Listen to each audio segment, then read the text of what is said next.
Olá, está no ar Direito em Foco, programa de debates e entrevistas de assuntos jurídicos relevantes.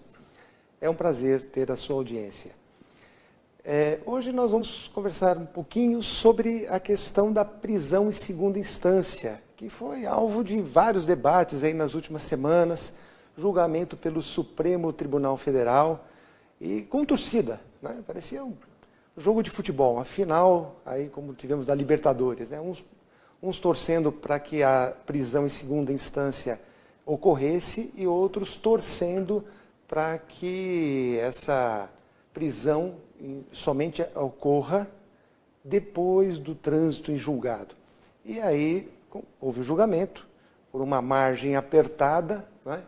Houve a decisão de que a prisão somente acontece após o trânsito em julgado, porque julgou que o artigo 283 do Código de Processo Penal é compatível com a Constituição. Bom, vamos tirar essa parte técnica por enquanto, porque esse assunto não terminou.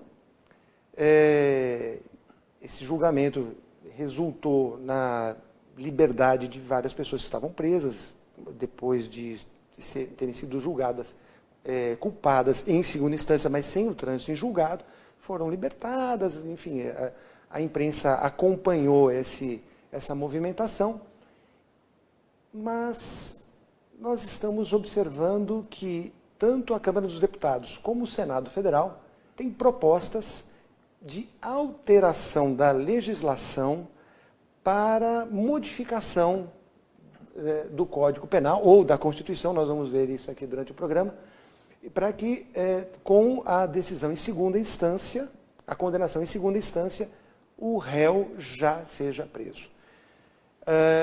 Para a gente entender um pouquinho melhor desse assunto, nós temos hoje aqui a honra de ter no nosso programa o Dr. Luiz Fernando Bertoldo, que é um advogado criminalista, atuante no Tribunal do Júri, pós-graduado em processo penal, em direito penal, ele é conselheiro regional de prerrogativas da OAB, presidente da Comissão de Direito Processual Penal da OAB aqui de São Caetano, enfim, um currículo vasto aqui que tomaria um grande período aqui do nosso programa só para apresentá-lo.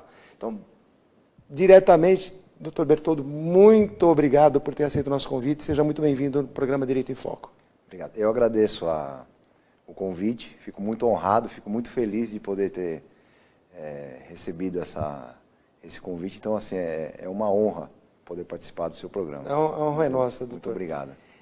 Então, essa questão, a prisão em segunda instância. O Supremo Tribunal Federal disse que tem que ser com trânsito em julgado. Agora, tanto a Câmara como a iniciativa, né, a PEC 199 deste ano, e o Senado também com uma PEC, né, um projeto de emenda à Constituição. Então, essa polêmica, que até deu briga de família, né, deu muita conversa nos bares, nas padarias, essa polêmica continua então, doutor? Explica pra gente como é que é isso.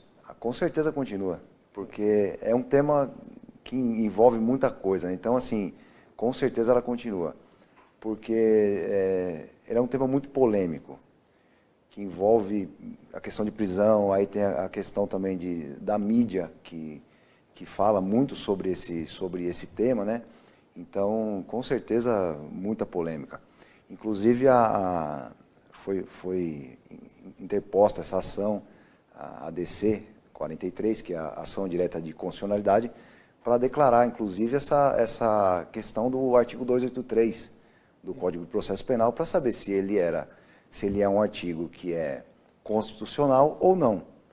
Então, assim, essa ação foi próspera, foi uma ação que, no meu modo de ver, não só como criminalista, mas eu tenho uma posição não política, a minha posição ela é uma posição jurídica, e só jurídica, não importa se vai soltar fulano ou ciclano, o que me importa é a questão jurídica. Então, diante de tudo isso, eu entendo que foi corretamente declarada a constitucionalidade desse artigo, porque ele é exatamente de acordo com o que a Constituição Federal fala no inciso 57 do artigo 5º, né? Perfeito, mas o debate é grande, inclusive no Supremo Tribunal Federal, não entendeu que o assunto é de uma clareza solar. Eles entenderam que o tema realmente é polêmico já no julgamento, porque o artigo 283 do Código de Processo Penal diz que ninguém pode ser preso antes do trânsito em julgado. Sim. Só que a Constituição, lá no inciso 57 do artigo 5º, fala em que há uma presunção, ninguém será considerado culpado antes do trânsito em julgado.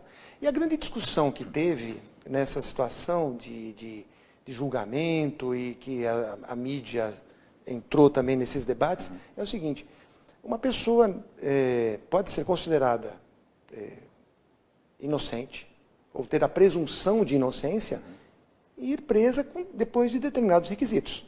Sim. Tanto é que o próprio artigo 283 do Código de Processo Penal permite a prisão temporária, a prisão preventiva, a prisão no flagrante delito, enfim. Então, muitos da sociedade dizem o seguinte: ora, a presunção continua, porque a legitimidade de produzir provas, tudo isso continua. Sim. Só que, se houver já o julgamento em segunda instância, onde foram julgados os fatos e o direito, em duas instâncias, ele já poderia ser preso. Então, não haveria, embora o artigo 283 seja constitucional, nada impede de que, com o julgamento em segunda instância, a sentença condenatória, ele seja preso. É isso que muitos argumentam, inclusive ministros do Supremo Tribunal Federal, que julgaram pela possibilidade da prisão em segunda instância. Sim. Não há uma possibilidade jurídica, então, de que isso aconteça, doutor? Então, eu entendo, de que forma que eu entendo isso, né, como eu já havia dito, né? O artigo 283 do Código de Processo Penal ele diz o seguinte, que não, ele fala basicamente de 4 formas de prisão, que é a prisão em flagrante, a prisão preventiva, ou temporária, ou a decorrência de uma sentença penal condenatória transitada em julgado. Então, assim, o artigo ele é bem claro e a interpretação ela é a literal. No meu modo de ver, não dá muita margem para a interpretação. A interpretação que está gerando polêmica, vamos dizer assim, é do inciso 57, que diz que ninguém será considerado culpado até o trânsito em julgado da sentença penal. Inclusive, o ministro Barroso, em um dos seus argumentos, ele diz que o inciso diz o seguinte, que ninguém será considerado culpado. E ele não fala segundo ele, o inciso não fala de prisão, que ninguém poderá ser preso. Então, esse é o argumento daqueles esse é um argumento dele. Inclusive, ele fala que isso é um princípio, que o princípio ele pode até ser um pouco mais interpretado de uma forma mais ampla do que uma norma de lei, uma norma penal ou uma norma constitucional. Então, essa é também esse é um dos argumentos dele, de falar. Aí nós estamos falando da questão também da presunção de inocência, né? Nota-se que no inciso 57 não se fala em presunção de inocência, não se fala em momento algum a palavra presunção de inocência. E isso vem do artigo 8º do Pacto São José da Costa Rica, se eu não me engano, ponto 1, que aí fala de presunção de inocência, como tem força constitucional, então acaba também... É que ninguém será considerado culpado, se extrai a interpretação de que ninguém será considerado culpado como uma presunção de inocência. Sim, em outras a palavras. mesma coisa, é a mesma coisa. Eu estou achando muito interessante as soluções que estão sendo apresentadas, né? A Câmara dos Deputados está trabalhando com uma emenda à Constituição em que muda um conceito de quando é que acontece o trânsito em julgado. Sim. Porque o trânsito julgado atualmente ocorre após sentença de primeira instância, isso é se existirem os recursos, se forem apresentados os recursos. Sentença de primeira instância, sentença no Tribunal de Justiça, Federal, Regional Federal, Superior Tribunal de Justiça ou Supremo Tribunal Federal. Sim. Quando não couber nenhum recurso dentro desse esquema, haverá o trânsito em julgado e o réu, se condenado, será levado à prisão. Sim. O que essa PEC está dizendo é que, após o julgamento em segunda instância, transita em julgado. Sim. Não eliminando a possibilidade de ir para o Supremo Tribunal Federal ou Superior Tribunal de Justiça através de um processo rescisório. Parece que a OAB é contra, parece que o senhor também é contra. Sim, essa interpretação. Estaria ferindo a Constituição mesmo assim? Então, de certa forma estaria ferindo, até porque no direito penal a defesa ela é sagrada, vamos dizer assim. Sim.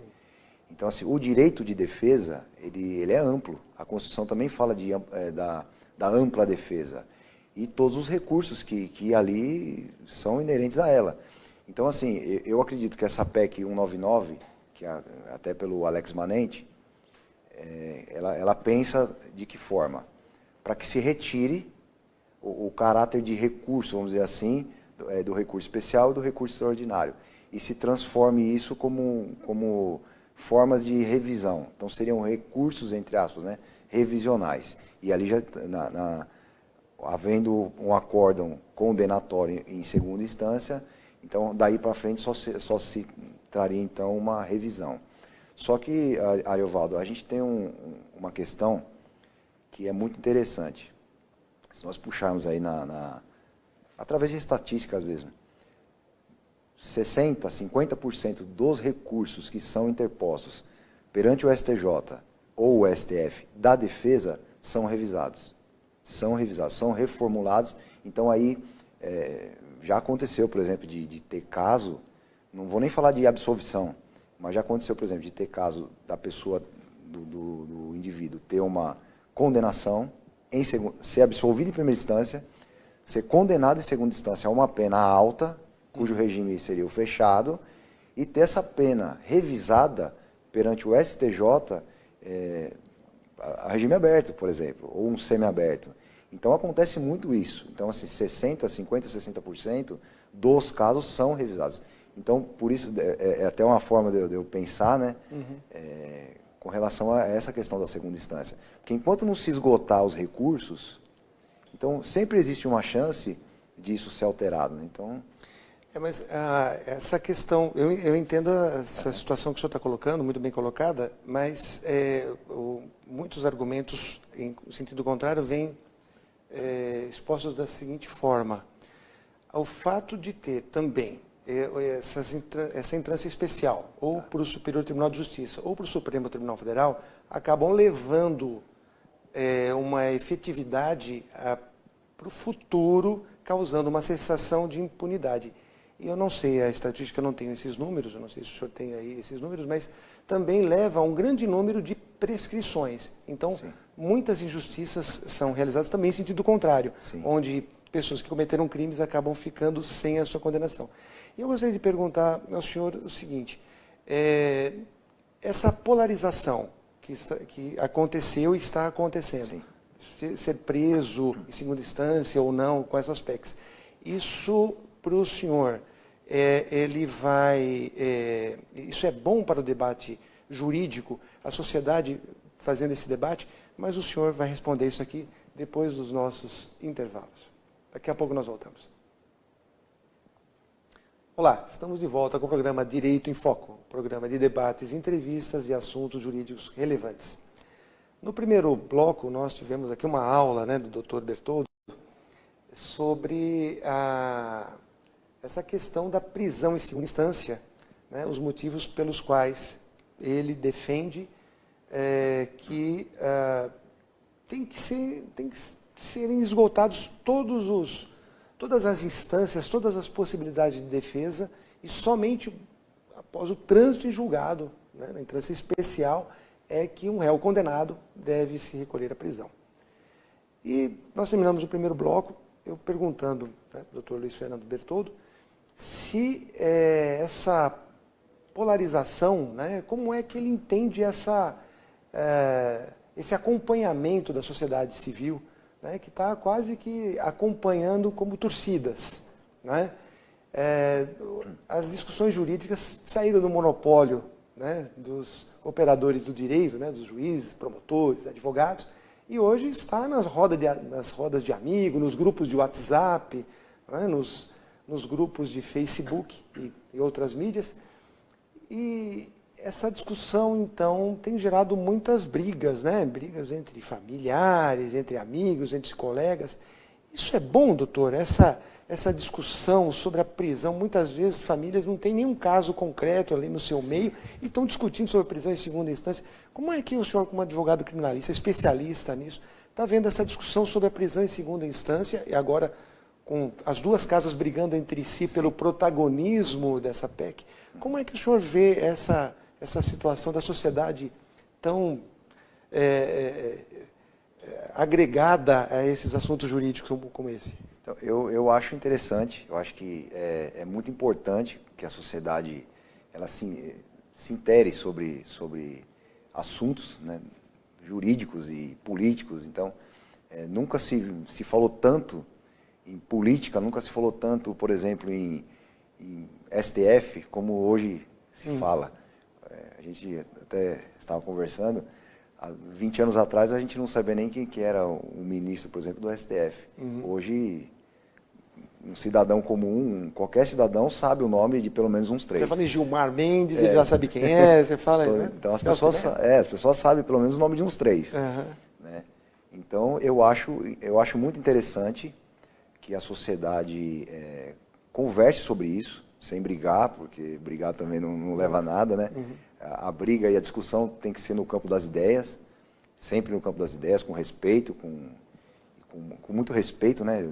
De ideias divergentes, acho que tem que ter o respeito, mas é muito interessante, eu acredito que isso traz um avanço para a sociedade, para que possa também saber o que está acontecendo com o país, e não só juridicamente, mas também politicamente. E agora, nas próximas semanas, nós vamos ter aqui, novamente, um debate, porque o que está se apresentando? A Câmara dos Deputados, né, com a PEC 199, está querendo fazer isso que a gente já conversou no primeiro bloco, que é que o trânsito em julgado ocorra após o julgamento em segunda instância. Julgou em segunda instância, está absolvido, transitou em julgado. Foi condenado, recolha-se a prisão, recolha-se a prisão. Com essa PEC, o que vai acontecer? Se uma das partes, o Ministério Público ou a Defesa, não se conformarem com aquela decisão, poderão entrar com uma ação com uma característica revisional, mas a pena ou absolvição vai estar como transitada em julgado. Já no Senado Federal, né, doutor Bertoldo me corrija se eu estiver errado, já no Senado Federal tem uma outra característica, querem mudar o artigo 5º da Constituição. E parece que isso vai dar uma grande discussão e a polêmica vai continuar, né, doutor? Porque pode mexer no artigo 5º ou não pode mexer no artigo 5º da Constituição? Na verdade, no artigo 5º, no inciso 57, que fala justamente sobre essa questão. No meu modo de ver, não pode. Não pode porque nós estamos tratando de direito individual, e direito individual é cláusula pétrea.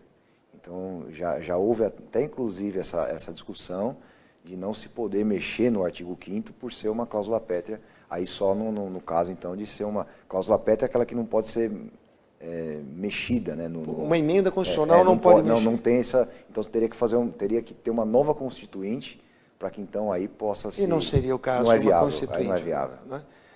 Então, pela sua sensação, essa PEC iniciada lá no Senado não tem muita chance, pela inconstitucionalidade da própria PEC. Sim. Agora, essa iniciativa da Câmara dos Deputados em alterar o momento do trânsito em julgado, essa o senhor vê como tecnicamente possível? Ela é tecnicamente possível, mas como defesa eu não vejo ela viável. Porque aí você, tendo uma nova lei que retira, por exemplo, recursos que são da defesa, cai inclusive naquilo que a gente já falou, na questão da porcentagem de recursos da defesa que são interpostos e que são revisados, né, que são revisados e reformados perante o STJ ou o STF. Eu até conversei com o presidente da OAB aqui da nossa subseção, indaguei qual é a posição da OAB. Ele respondeu de uma forma muito clara. A OAB entende de que tem que ser com trânsito em julgado. Se mudarmos o trânsito em julgado, essa questão técnica da OAB, por uma questão lógica, ela tem que continuar prestigiando o trânsito em julgado na segunda instância. Sim. E eu entendo que a maioria dos advogados criminalistas dizem, não, tem que ser mantidos esses recursos em segunda instância, sim, em instância especial. Muito bem. Vou falar aquilo que as pessoas mandaram aqui, quando nós anunciamos qual era o tema do programa, mandaram as questões aqui para nós, e muitas podem ser simplificadas na seguinte situação. O Brasil não tem recurso demais, principalmente na área penal, é recurso disso, e quem tem bons advogados, assim como o senhor, assim como tantos outros aqui da nossa região, eles vão ter o trânsito em julgado anos e anos e anos e anos depois, talvez até obtendo a prescrição. E aquelas pessoas mais simples, que não têm acesso a advogados tão gabaritados, terão um trânsito em julgado mais cedo. Então, não seria também uma maneira de tornar mais igual aos brasileiros a distribuição da justiça, com menos recursos? Entendi. Então, eu não vejo dessa forma, até porque, por exemplo, vamos colocar aqui com um crime de homicídio, por exemplo. Um crime de homicídio ele prescreve em 20 anos, aproximadamente. Então, assim, não cabe tantos recursos assim, da forma que a gente vê, que a sociedade coloca, né? Então, assim, não é tão simples assim. Mas um furto, um roubo, né? Então, são penas menores com prazo prescricional menor. Então, mas às vezes um furto e um roubo, às vezes nem chega no STJ. Por exemplo, um furto simples, ele é regime aberto. Uhum. Então, não precisa se recolher uma pessoa após o trânsito em julgado. Então, assim, acho que dessa forma nem chega nessa discussão. Um roubo acontece, às vezes, de... Uma qualificadora. Uma qualificadora, uma majorante e tal. Então, acaba que, por exemplo, esse caso que eu falei agora foi, inclusive, que eu dei esse exemplo, foi a questão de um roubo. Certo. Então, o regime ele foi absolvido em primeira instância, foi condenado em segunda instância a uma pena altíssima, que o regime era fechado, e aí no STJ essa pena mudou e voltou, então, para o regime semiaberto. Inclusive, já está... Né, foi corrigido uma falha que teve no Tribunal de Justiça. E era uma falha gritante, assim, que se, por exemplo, não tivesse esse recurso a mais, não teria sido corrigida, porque foi uma falha na questão da aplicação da pena. Foi uma falha de aplicação da pena. Então, poderia ter então, perdido essa chance de corrigir uma injustiça. Eu não estou nem falando de absolvição. Uhum. Eu estou falando de corrigir a pena mesmo. Adequar a pena de acordo com o caso que foi, o caso concreto ali que aconteceu. Então, não estamos nem falando de absolvição. Uhum. Esses debates, né, que nós com certeza vamos acompanhar nas próximas semanas, tanto na Câmara dos Deputados como no Senado Federal, eu imagino que as pessoas que estão nos assistindo terão condições de poder acompanhar de uma maneira um pouquinho mais clara, né, o que está acontecendo. O importante é que a sociedade tenha uma sensação de estar mais protegida. Tanto das injustiças individuais que possam ocorrer, como esse exemplo que o senhor deu, de uma condenação injusta em segunda instância, corrigido posteriormente, como da sensação de segurança coletiva, onde se perceba que aquele que comete um crime cumpra a pena que lhe for cabível e da maneira mais eficiente. Essa, pelo menos, é a expectativa de toda a sociedade. Sim. E, lamentavelmente, doutor Bertoldo, nosso programa está chegando ao fim. Um tema que daria aqui, com certeza, horas, porque cada ministro do Supremo Tribunal Federal, ao defender a sua ideia, demorava 1, 2, 3 horas para defender o seu ponto de vista. Nós temos aqui meia hora apenas. Mas eu acho que deu para elucidar bem esse momento que nós estamos passando, que depois do julgamento do Supremo Tribunal Federal, nós ainda continuamos com essa polêmica. Sim. E a polêmica continua entre as duas casas, cada uma querendo o protagonismo dessa situação, sim, cada uma com uma proposta distinta, e onde todos aqueles que assistem o programa Direito em Foco vai ter agora a condição de poder acompanhar um pouquinho melhor. Doutor, muitíssimo obrigado pela sua presença. Imagino que quem está nos assistindo com uma compreensão muito melhor sobre o tema. Muitíssimo obrigado, agradeço imensamente. Espero que aceite um convite para o futuro, uma nova entrevista sobre temas da área que o senhor domina tão bem. Eu agradeço o convite, fiquei muito lisonjeado por ter me convidado aqui para participar do seu programa. Foi um prazer também te conhecer e estou à disposição. Sempre que quiser me convidar, eu estou à disposição. Muito obrigado. E nós voltaremos na próxima semana com o programa Direito em Foco nesse mesmo horário. Muito obrigado e até lá.